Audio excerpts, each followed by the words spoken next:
We're raising. I'm raising $500,000.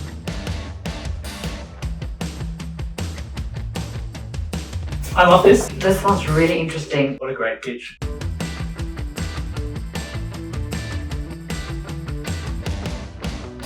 Please put your hands together for Millie Marconi, founder of TestFeed. I'm Millie, I'm the founder of TestFeed, and we're raising $1 million to create the future of market research. Market research is completely broken. It's static. Every single question is precious because you only get one shot. If you run a market research panel, it takes weeks, it costs tens of thousands of dollars. By the time you get the results, you might realize, didn't actually dig deeper enough. I want to ask a follow-up question. Have products changed slightly? Too bad, too late. You need to re-recruit and run that entire study all over again. The cost isn't just speed, and it's not just money.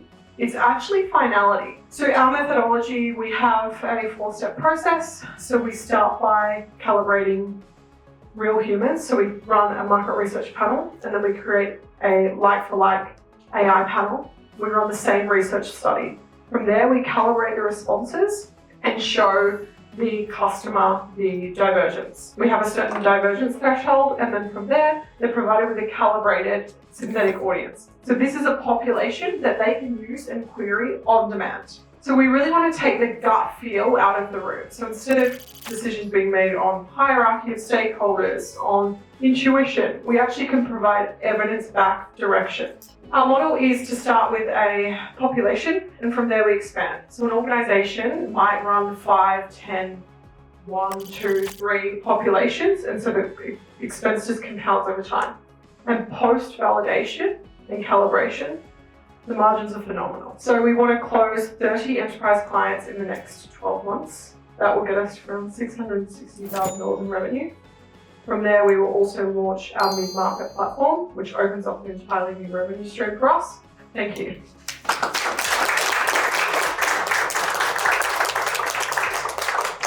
This is fascinating stuff.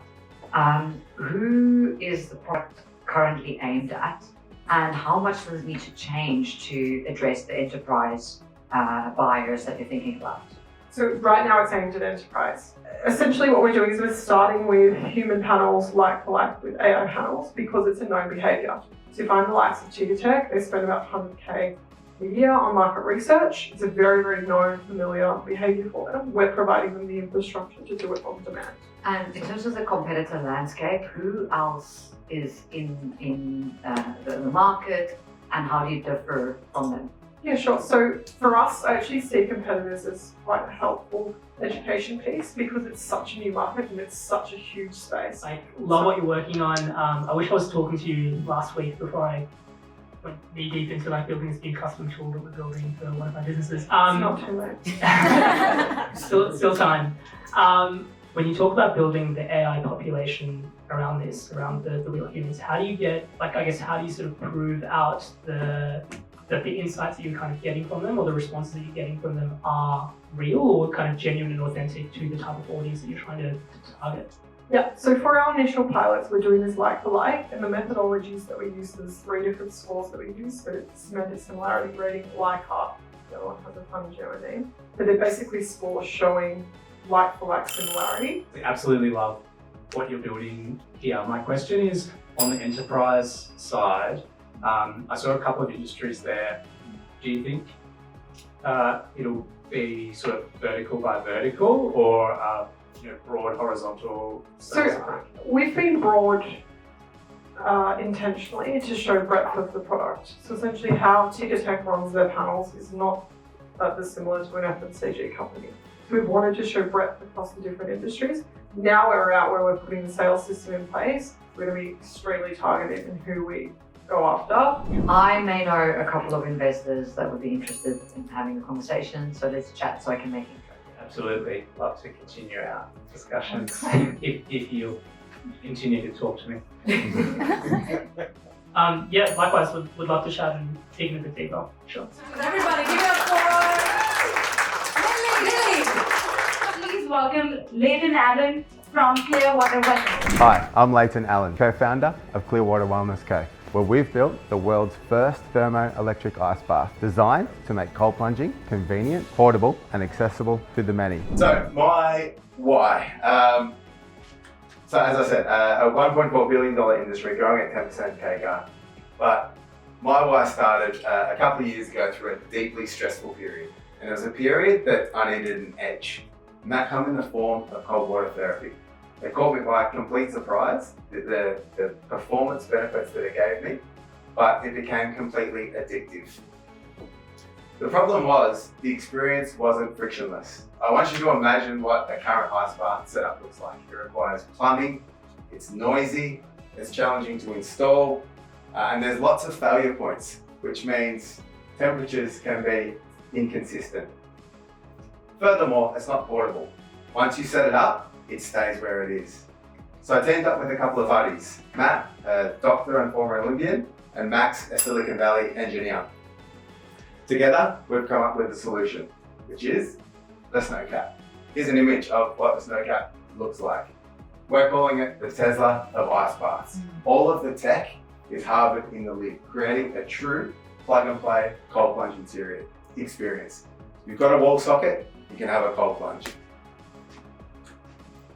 Also, completely portable. Deflate it, inflate it, take it wherever you want. Temperature control from 1 degree right up to 40. In our first 8 weeks, we pre-sold $700,000 worth of units and built a wait list of 10,000 people with a very limited marketing budget. Whilst that said, this industry is absolutely thirsty for disruption, and disruption for something like the snow cap. But what do the economics look like? At scale, a unit sells at $2,600 profit per unit. And our go-to-market plan starts with B2C, starting with the United States. There's also significant opportunity and inbound conversations happening with retail and licensing agreements. We're raising $2 million via convertible note to help fund that US go-to-market, inventory and tooling, and some operational capital to build the team that takes this to the next level. Thank you. Out of curiosity, have you considered crowdfunding as an option? And if so, why or why not? We have. We're in discussions with the likes of Virtual at the moment. For us, it's about efficiency and having one strategic partner to not only provide the capital, but help us with things we don't know. Yeah, so the human capital and intellectual capital rather than just the financial capital. Correct. And look, there is an argument to go for crowdfunding that you can have 1,000 salespeople that come with you. And clients.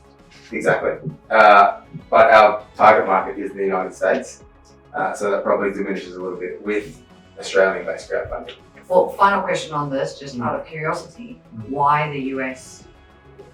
Yeah, good question. We did do our pre-sales campaign, again with a very limited marketing budget. As Errol mentioned before, it's obviously bigger numbers. He said 30x. It's also where the predominance of our pre-sales come from. And product actually sells more expensive in the United States. So the brown cow type products, which you can imagine, is the ones that require plumbing. They sell at about $4,000 US in the States. But it's inflatable. Yeah, so again, the beauty of this technology is this tub is, yes, inflatable, but the tech is where the real magic is. If you don't like this aesthetic, if you've got a Nordic inspired backyard, we can change the aesthetic. We can get you a wooden tub with a wooden lid.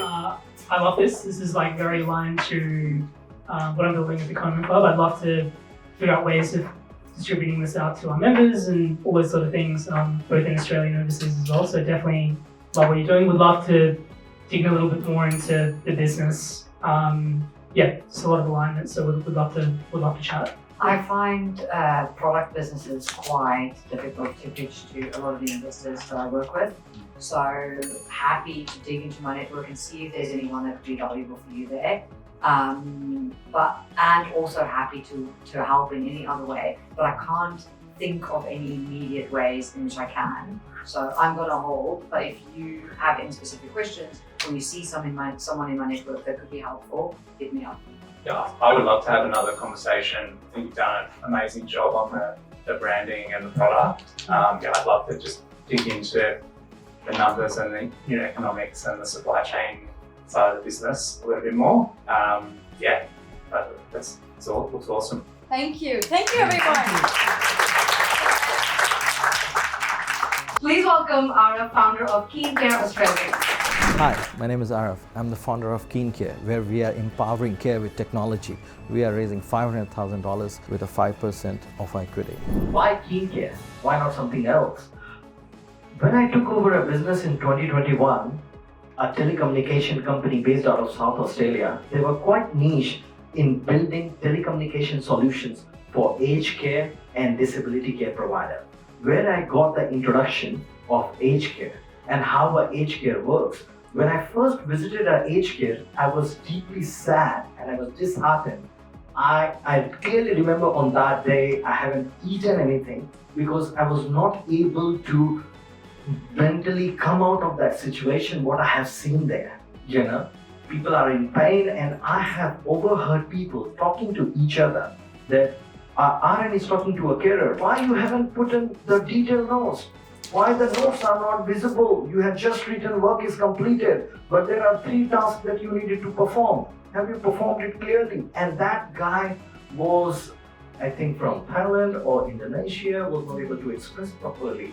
So the first problem statement is people are coming from a diverse background to provide the better care to our elders. And after doing a lot of research, what we found that 6,500 providers, after talking to many clients, are still making their operation run on spreadsheets.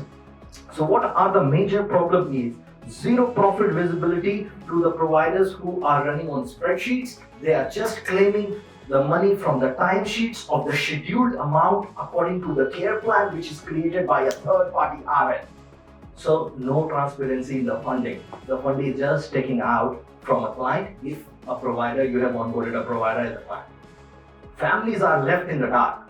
The family doesn't know how much funding has been left, how much money is got exhausted. They just get the information at the end. Now the money got finished. That's it, nothing else. No workforce accountability, that if somebody has arrived or not, if somebody has checked out, what is the progress notes and so forth and so on. And SHATS award interpretation is really, really important. That SHATS award is one of the most trickiest award system in Australia to make it integrated with a platform like this. It is one of a growing emerging market in Australia and worldwide at this stage, the entire care industry, that the software business is growing at 11.1% as a compound annual growth rate. The solution that we have developed is a dashboard, a worker app, and a guardian app, which is completely free, that guardian can track their client's progress. So 120 providers have already signed up with us to get the software. We have deployed to 40 providers, and where our annual growth rate currently is 262K. And we have got an active pipeline of $174,000.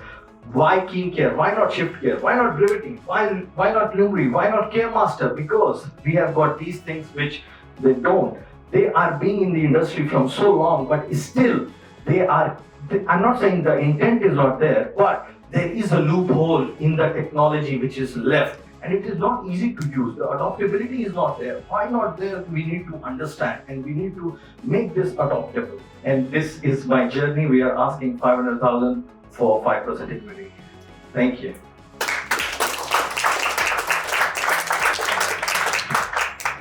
What a great pitch. I felt the passion. I Thank love you. it, and I love it. That's awesome. I have one question. As you brought up that competitive landscape slide, there's obviously a lot of players, a lot of boxes on that. You know, if you had to identify one or two, areas of why you win, I'm interested in what those are and why they're so important. The first thing is multilingual progress notes. The time we introduced the multilingual progress notes, It was a game-changing product. People can speak in their own language and can speak elaborately how the incident happened, what happened exactly, and how, and is there any witness. Another thing was the Guardian app. The Guardians really liked it, that we have got a free tool that they can monitor who is coming, when they are coming, for what purpose they are coming, what was the shift notes previously written, what is the improvement. They can track the entire goal. I'm really curious. You mentioned that you started your journey in South Australia. Yes. Are you now a Melbourne-based business? No, it's still South Australia. And what kind of support are you getting locally from the government? A lot. Yeah. Peter Milanaskas, the Premier of South Australia, invited me last year for a 1:1 meeting for Department of Human Services integration. Even the governor invited us and praised us about our work. We are getting a government grant this year. I forgot. It must be close to $80,000. Amazing. And so that kind of then alludes to the fact that the product is internationally applicable. Correct. Despite the fact that there may be some processes and data that's specific to a state or a country. Correct. Cool. Thank you. Our monthly recurring revenue currently is $21,900. We are in a position to cover that to $100,000 by end of this year. After deploying 120 businesses, our average sale volume is close to $8,000. So it will be. Aarav, great pitch. Thank you. So I have to be careful what I say because I think so one of our portfolio companies is probably a bit of conflict of interest. But I'm just really curious. Just even just looking at your feature set, you sort of looks like you have a pretty comprehensive product. Who's in your team? So we have got ex-Atlassian, senior product developer of Atlassian, working for us as a CTO in our business. We have got ex-senior product engineer of Expedia, working for us as in Skincare. So there are two main pillars who is driving it, and we have got 3 more engineers in our team in-house. So altogether a team of 5 people in the technical side. In the sales side, we have got a team of 2 people, including me and 1 more BDM. Why launch Skincare specifically? Because there was so much of loopholes. Rohit, I want to fix the problem which I can see visibly from my eyes. And I don't want the guardians to be left out from the loop. I want to create 100% transparent environment of the funding, where every taxpayer amount which is getting allocated need to be utilized properly. That's my goal and that's my agenda.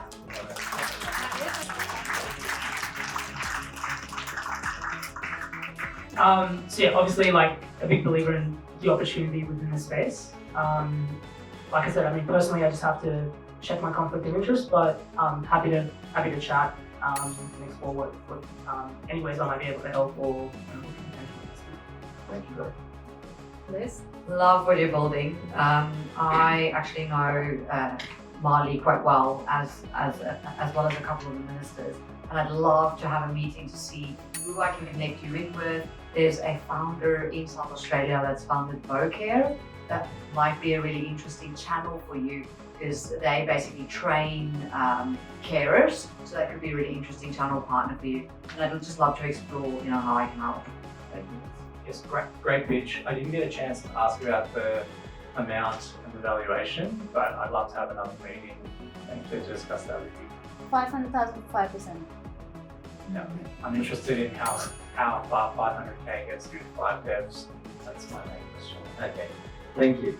Awesome. Thanks a lot. Thanks guys. Thanks everybody. All my devs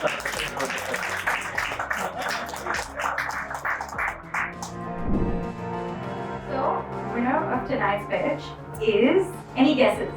Clearwater Wellness Club.